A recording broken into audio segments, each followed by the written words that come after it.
Ons sê ook hartlik welkom aan ons aanlyn kykers op hierdie donderdag 29 Mei 2025, dis Hemelvaart en u is almal baie hartlik welkom by ons in hierdie oggend en by hierdie geleentheid. Ek dink ons moet vir mekaar sê, dalk moet ons net vandag binne in 'n raamwerk plaas sodat ons dit eintlik vir mekaar sê, maar waarmee is ons besig? Daarom belangrik, dink ek, as ons na die kerkjaar kyk, begin ons by Advent met die menswording van Christus in Bethlehem. Dan in die aard van die saak is daar vir 'n tyd wat ons van Jesus omtrent nie veel weet nie, hier rondom die tempel waar hy gesê het, hy is in die dinge van sy vader, hy is besig met die dinge van sy vader. Dan is daar 'n tyd waarvan 'n mens nie van hom hoor nie, en dan uiteindelik sy openbare bediening wat plaasvind. En as ons dan onthou die hele gebeure rondom die tuin van Getsemane, waar hy homself oorgee aan die wil van God. Dit voel soos die ander dag wat ons Goeie Vrydag gevier het, wat ons gepraat het oor lyding, verlies van lewe, bietjie klem gelê het op stil Saterdag. Ons mekaar sê, dis ook nodig dat daar in ons lewe sulke stil tye is, wat ons kan treur, wat ons kan wag, wat daar goedes is wat vir ons so half bietjie misterieus is, onbekend is, waarmee ons moet sit, en dat daar 'n bepaalde transformasie plaasvind. En dan Paasondag, die deurbreek van nuwe lewe, en dan daarna die 40 dae na Paasfees, waar ons dan nou vandag basies uiteindelik die einde daarvan kom is by Hemelvaart. So in hierdie 40 dae na Paasfees was daar 'n bepaalde tyd van aanpassing by nuwe dinge wat plaasvind, maar ook 'n stuk onsekerheid oor die verlies van dit wat verby is. Hemelvaart uiteindelik help ons om dan vir mekaar te sê, met Hemelvaart is dit 'n nuwe tydsbedeling wat aanbreek, waarin die disippels 'n gedeelte van hulle lewe, vir al die 3 jaar waar hulle gewoon was aan Jesus se fisiese teenwoordigheid by hulle, dat hulle dit moes laat gaan, maar terselfdertyd moes nadink oor die positiewe van daai 3 jaar en dan aanbeweeg met hulle lewe. En dan uiteindelik 10 dae later op Pinkster, wat ons DV die 8de Junie vier, net die viering van die ontvangs van die Heilige Gees en die nuwe lewe wat ek en jy dan kan lewe, met die oog waarop die een gedeelte wat nog uitstaande is die wederkoms van die Here Jesus.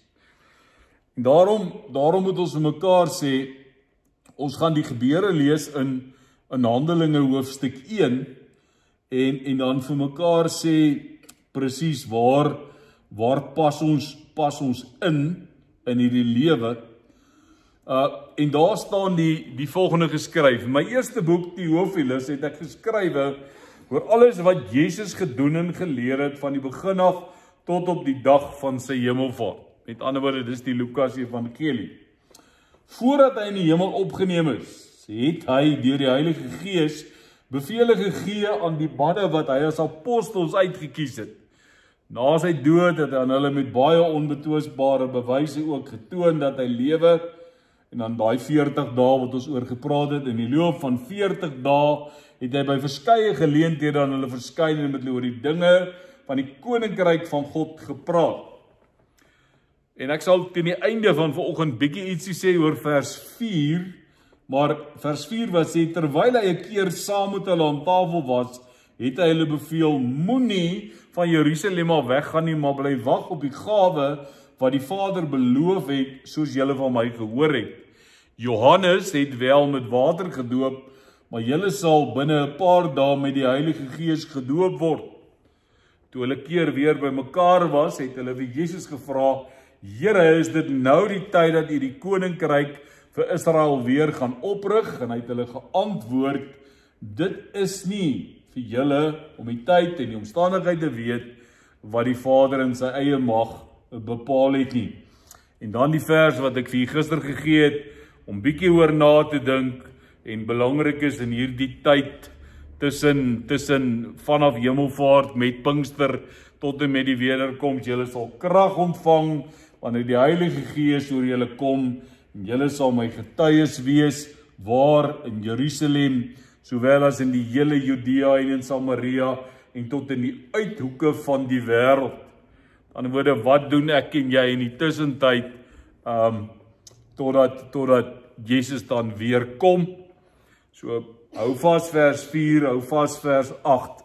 Dan, as hy dit klaar gesê het, die volgende, nadat hy dit gesê het, is hy opgeneem terwyl hulle dit sien, en 'n wolk het hom weggeneem, sodat hulle hom nie langer kon sien nie. Terwyl hy weggaan, en hulle nog stip na die hemel kyk, en daar skielik 2 mans in wit klere by hulle gestaan. Die sê toe vir hulle, Galileërs, waarom staan julle so na die hemel en kyk? Hierdie Jesus, wat van julle af na die hemel toe opgeneem is, sal net so terugkom, soos julle hom na die hemel toe sien opgaan het. Kom ons lees tot sover toe, en dan oordink ons die Here se woord vanoggend.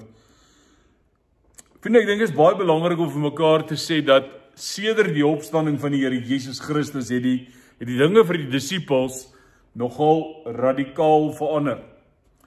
Julle weet, ons het nou bietjie nagedink, onder andere oor die aand waar hulle bang was, die Sondag aand, na Jesus se opstanding en toegesluit was, waar Jesus aan hulle verskyn het, eintlik vir hulle die Heilige Gees laat ontvang het, op hulle geblaas het,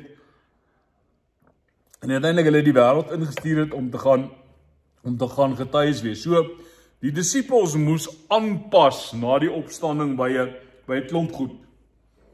En hulle moes onder andere in hierdie 40 dae waarna Lukas verwys, moes hulle begin gewoond raak aan die feit dat Jesus nie meer fisies in hulle lewens by hulle betrokke gaan wees nie. Nou iets daarvan verstaan ek en jy dalk as ons praat oor die dood van 'n geliefde. In die sin dat dis daai realiteit van dis weg, die mens is nie meer daar nie, die liggaam is nie meer daar nie, daar's bloot die gedagte aan daardie persoon.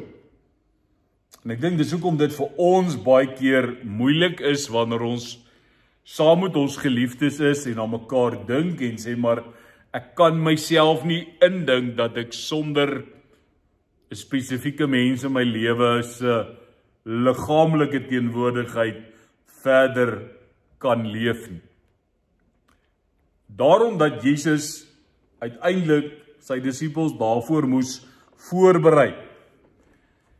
Die rede daarvoor, en dis hoekom ek net nou gesê het, kom ons sit net vandag wat Hemelvaart is, binne in die heilsgeskiedenis waar dit inpas, dan verstaan 'n mens dat Hemelvaart word 'n sleutel in hierdie groter heilsplan, sodat God se groter plan in werking kan tree.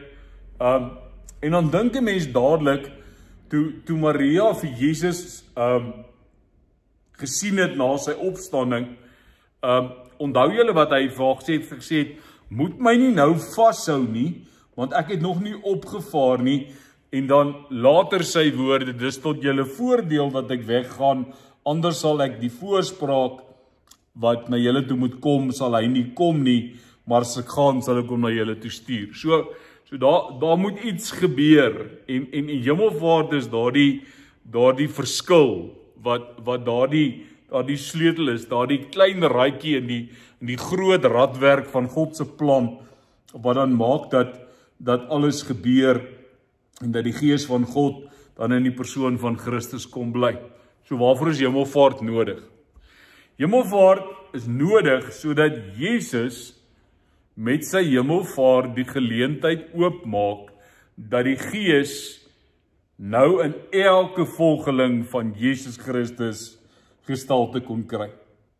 En dis wat Jesus bedoel het. Hy het op 'n stadium toe sê hy, julle sal groter werke doen as dit wat nou gebeur. Hoekom?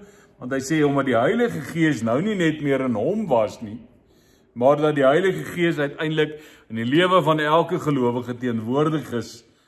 En dit maak die reikwyte en die impak van God se Gees oneindig meer, omdat ons is die wêreld vol. Dit maak uiteindelik dat jy iets verstaan van vers 8 wat sê getuies Jerusalem, Judea, Samaria tot in die uithoeke van die wêreld.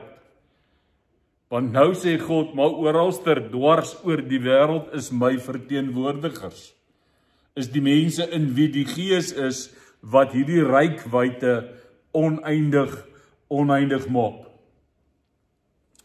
So Jesus probeer sy bes om die disippels iets te laat verstaan van dat hy nie daar gaan wees nie. En terwyl hy dit doen, lees ons dit. Ek meen, as jy kyk net na die versvolgorde van dit wat ons gelees het. Hy praat met hulle, hy sê hulle gaan krag ontvang, hulle gaan getuies wees. En so in die praat word hy opgeneem, vind die hemelvaart plaas en daar's hierdie bonatuurlike ding. En op daai stadium en tot op datum toe het niemand ooit weer vir Jesus met hulle oë gesien nie. En nou wil ek hê ons moet tog vir mekaar sê iets van wat Jesus vir hulle gesê het. Wat moet nou in hierdie tyd gebeur? Nou dink ek nie hulle onthou lekker mooi. Daar staan dat hulle staan vir die hemel en kyk, hulle staan in wonder. Wat gebeur nou? Jesus het iets gesê van dis tot hulle voordeel. Daai hele ding, hulle staan na die hemel en kyk, die engel praat en sê, hoekom kyk julle? Maar belangrik is om vir mekaar te sê, dat die Here vir hulle sê, in vers 4, dat hy gesê, moenie van Jerusalem al weggaan nie, maar bly wag op die gawe, wat die Vader beloof het, soos julle van my gehoor het. Met ander woorde, hulle moes in hierdie tyd, iewester moes die penny dan nou drop, dat hulle kan nie vir die hemel bly kyk nie, hulle moet iewester gaan, in Jerusalem toe gaan, en gaan wag op die gawe van die Gees. En as jy nou hiervandaan nog verder lees, vers 12, dan sien jy hulle gaan, hulle wys 'n nuwe persoon aan in Judas se plek, hulle bid saam, hulle volhard in gebed eendragtig, en dan gebeur Pinkster, uitstorting van die Heilige Gees, Handelinge 2. So dit wat hulle beloof was, word 'n realiteit. En nou wil ek hê, en ons gaan probeer om dit hierdie jaar mooi uit te beeld op Pinkster Sondag. Maar om mekaar te sê, probeer jouself indink in hierdie mense se posisie van saam met Jesus, hy vertel vir hulle van getuies wees, dan word hy in die hemel opgeneem, hulle staan vir die hemel en kyk, hulle het gehoor hulle moet wag, hulle het gehoor hulle moet getuies wees, en dan gebeur hierdie wonder van Pinkster, wat mense wat in Jerusalem was, elkeen in hulle eie taal, die goeie nuus aangaande Jesus Christus hoor, onder leiding van die Heilige Gees, en dan sê Handelinge 2, dit lyk soos, dis die geluid van die wind, en is tonge van vuur, en is hierdie ding, so die emosie en die belewenis en die ervaring van die disippels, van hoe die dinge verander, van 'n rustige, saam met Jesus wees, deur die kruisiging, deur stil Saterdag, deur die opstanding, 40 dae wat hy verskyn, hemelvaart, wag tot Pinkster, en dan ek en jy uiteindelik wat nou moet wag, tot Jesus weer kom. So waarmee wil dit ons help? Ek dink belangrik in die lewe is dat ons kan nie vir altyd vasklou aan wat gister gebeur het. Die lewe gebeur nie gister nie. Die lewe gebeur nie môre nie. Die lewe gebeur vandag. So Hemelvaart kom help vir my en jou en sê, ek moet op 'n manier laat gaan dit wat verby is. So dit sou 'n goeie ding wees vir die disippels en ek vermoed dis wat hulle onder andere gedoen het terwyl hulle gaan wag het in Jerusalem en eendragtig volhard het in die gebed, was om te sê, maar kom ons hou net so 'n bietjie nabetragting oor die afgelope 3 jaar. Wat het daar in ons lewe gebeur? Wat was hoogtepunte? Wat was vir ons lekker? Wat was vir ons aangenaam? Maar wat was vir ons moeilik? Wat was vir ons swaar? En uiteindelik toe Pinkster aanbreek, toe moet hierdie manne beweeg. Toe's hierdie wil ek sê lamheid van Hemelvaart van wat nou word weggevat deur die ingryping van die Gees in hulle lewe. So wat moes hulle maak? Hulle moes waardeer van die verlede wat hulle het, sien wat goed is, maar hulle moes aanbeweeg. En Pinkster maak uiteindelik dat hulle met 'n spoed aanbeweeg. En ek en jy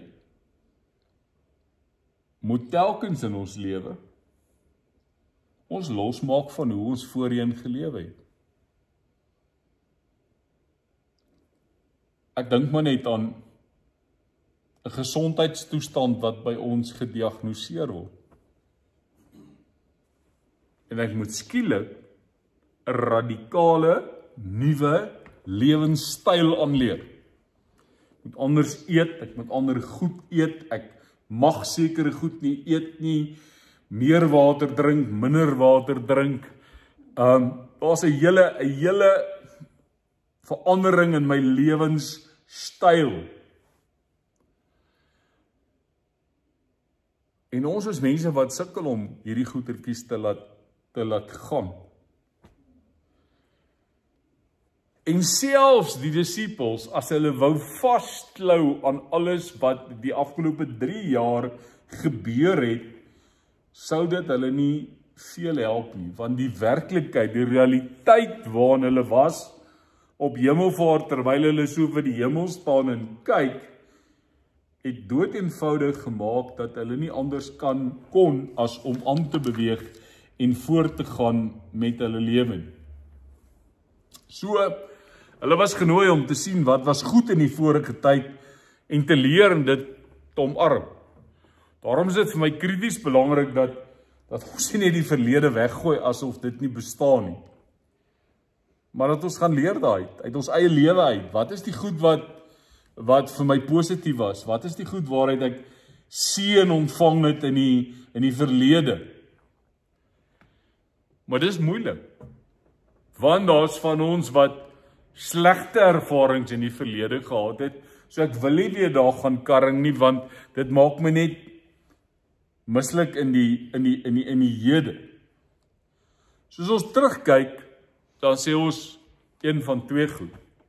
Dat van die beste goed in my lewe met my in die verlede gebeur, maar daar's ook die van ons wat sê, daar van die slegste en die mees traumatiese, pynlike goed in my lewe in my verlede gebeur. So ek probeer daarvan wegkom. En nou sê ek verstaan dit, maar moenie dit ontduik nie. Gaan deel daarmee en beweeg daaraan.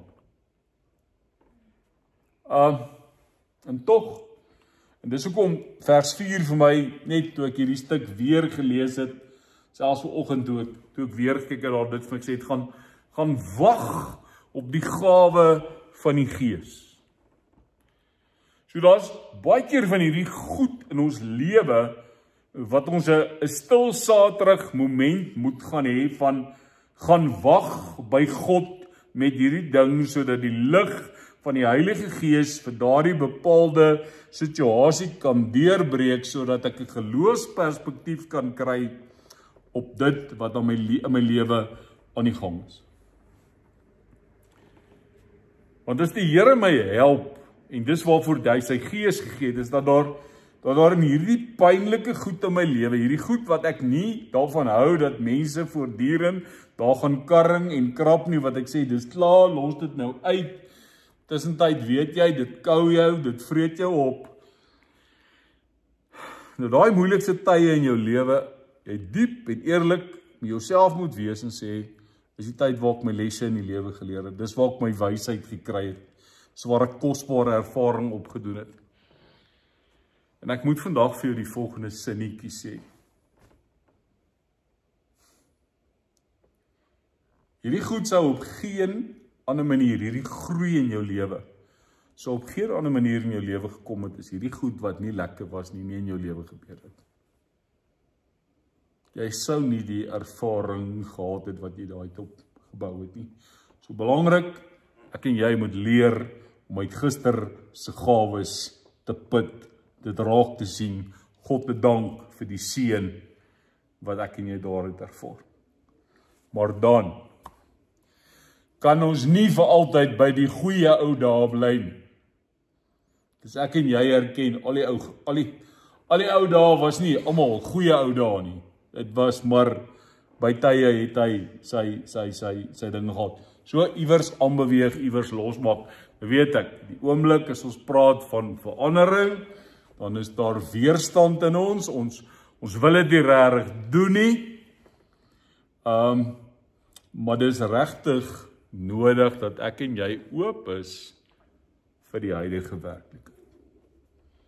Vir dit wat nou om ons aangaan.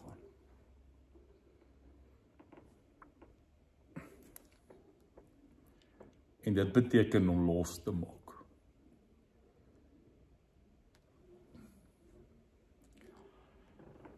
En ek kom terug by wat ek net nou gesê het. Hierdie losmaak beteken ek het gedeel met dit wat verby is. Ek het dit hanteer. Losmaak beteken nie dat ek myself van 'n persoon of 'n situasie losmaak bloot as 'n verdedigingsmeganisme teen emosionele pyn. So, daai van what happens in the past stays in the past, ons moet deel met die past. Anders gaan die past jou hond in die present. So aanbeweeg beteken ek het gedeel. Dis klaar. En kom ek sê hoe help die Here in die hede met daai eienaars van die verlede. Is die feit dat ek en jy daai eienaars vir God kan gee, die situasie daarvan, die realiteit, die pyn, die seer, ek kan dit vir God gee, ek kan terugstaan, en ek kan God vertrou om my te help, om daarmee te deel. Want wanneer ek dit begin oefen, wanneer ek agterkom dat wanneer ek so bietjie meer afstand van 'n persoon of 'n situasie kan kry, dan begin ek dit reg kry om te sien wat regtig aan die gang is. En belangrik om nie so behept te wees met die verlede, dat ek die hede mis, en dat ek met allerlei goeters aan my neus rondgelei word nie. Ek wil jou nooi vandag, Hemelvaart, om te leef in die werklikheid. Om waar te neem wat vandag, nou, hier en daar, hier en nou gebeur. En nie daarteen in opstand te kom nie, nie daarmee te beklei nie, maar om dinge te sien vir wat dit regtig is. Al lyk dit baie keer anders as wat ek dit wou gehad het. So, ek kom ook by daai punt waar ek sê, ek sien af van my eie vooropgestelde idees van hoe dit moet wees. En dan dink ek aan die gesprek met die Emmausgangers waar Jesus so saamstap en hulle sê, maar ons het gedink, hy gaan dit en dit en dit en dit doen. En dan sê Jesus, surprise, surprise, dis nou nie heeltemal so nie. Maar om oop te wees vir die situasie. Hulle twee daai dag nie gedink, daai twee manne wat saam met Jesus gestap het op pad Emmaus toe. Hulle het nie daai dag gedink as hulle saam eet en uit die brood breek, hulle harte gaan warm word en hulle gaan besef hulle die lewende en opgestaane Here Jesus ontdek nie.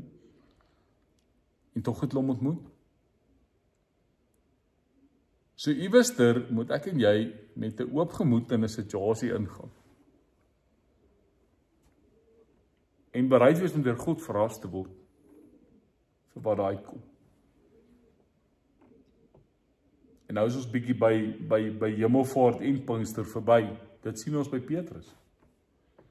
Gaan lees maar na die Pinkster gebeure as Petrus met vrymoedigheid begin preek en die ander disippels vol is van die Gees en hulle verkondig en die kerk word geplant en die kerk groei en dan kan jy nie glo, dis dieselfde ouens wat paar dae, 50 dae terug weggehardloop het toe Jesus gevange geneem is en te bang was en op afstand gekyk het. Nee, hulle is vol, hulle is binne in die hele situasie.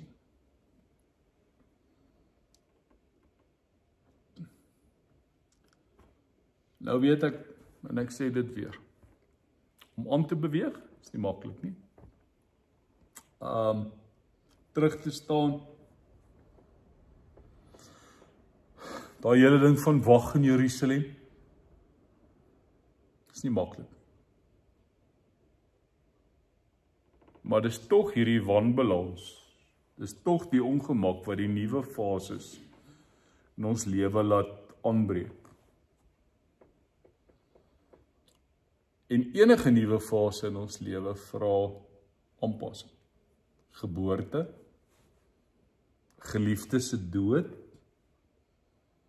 of wanneer 'n man en 'n vrou trou, wanneer daar 'n egskeiding plaasvind, wanneer daar nuwe werk is, wanneer daar verlies van werk is, wanneer daar aftree is, wanneer daar huiskoop is, wanneer daar huisverkoop is, wanneer ek trek, wanneer ek 'n nuwe lewensfases ingaan. Dis telkens iets nuuts. Maar in dit alles nooi Jesus ons in en hy sê, maar kom sit net dit wat nou met jou gebeur, onder leiding van die Heilige Gees, op die padkaart van die pad wat ek met jou loop. So hierdie goed wat met jou gebeur, bring dit in lyn met Jesus se pad met jou, in lyn met Jesus se storie met jou verhaal, en ontdek hoe jy in die proses onder leiding van die Gees agter Jesus aanstap, sodat ten spyte van dit wat met my en jou gebeur, ek en jy die lewe kan leef.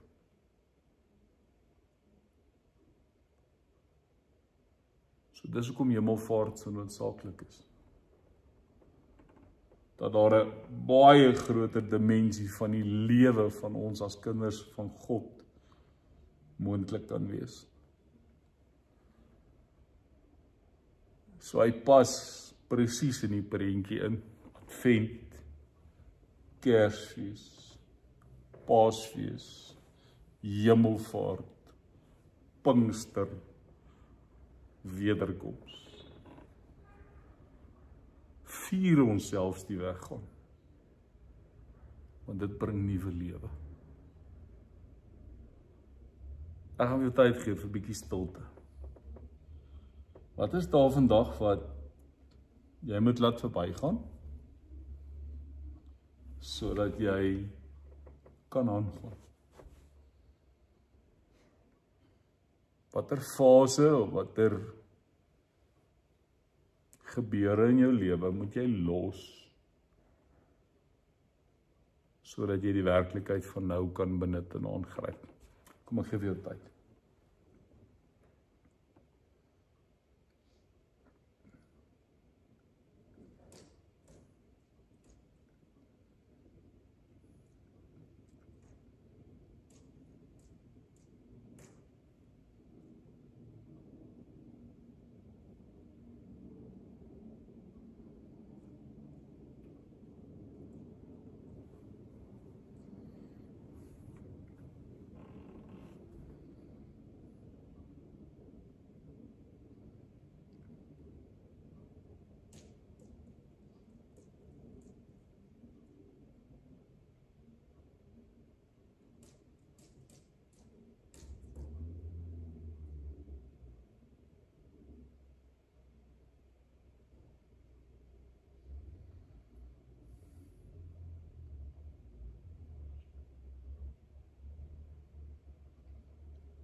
Here, ek kyk vandag op na die berge. Ek kyk op na die hemel op Hemelvaart en ek weet dis van waar my hulp kom. Ek is verstom oor elke wonderwerk in my lewe. Ons sing dit so dikwels voordat ek kon kies kon vra, het die seun my vloek gedra. U bederf my elke dag met die liefde. Ek dink maar vandag net weer aan die pynlike lyding om vir my skuld te betaal. Dankie dat die Hemelse Vader nie vir Jesus vergeet het nie, maar hom weer kom haal het. Soos hy beloof het en dat hy opgevaar het. En dat hy sit aan die regterhand.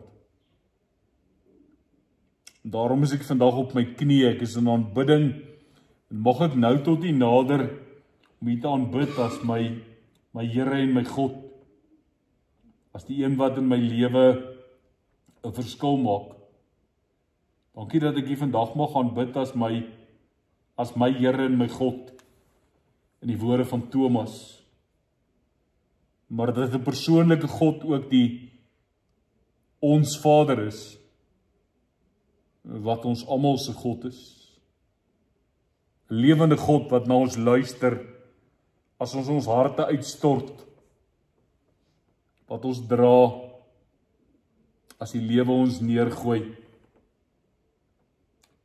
Ek is vandag so dankbaar, Here, dat ek mag bid, dat ek openlik met U mag praat, dat ek vir U letterlik alles kan vertel.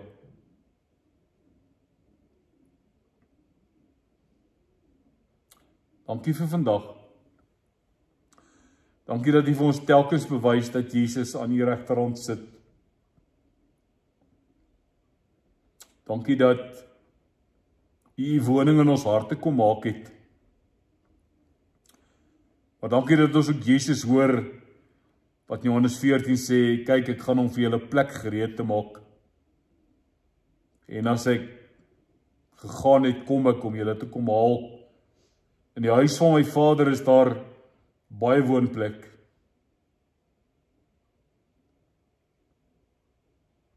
Dankie dat Hemelvaart so verskil in ons lewe maak.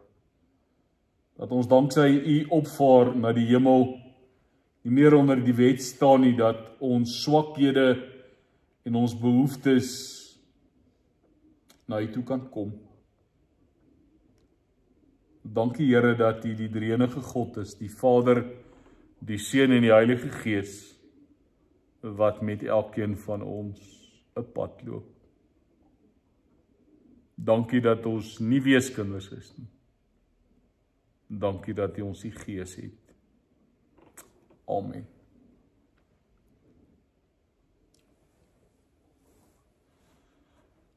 Vir hiermee gaan ons u as aanlyn kykers groet. Ons sien u DV komende Sondag, die 1 Junie, wanneer ons dan verder saam sal gesels. Geniet die naweek, sterkte, mooi dag verder, totsiens.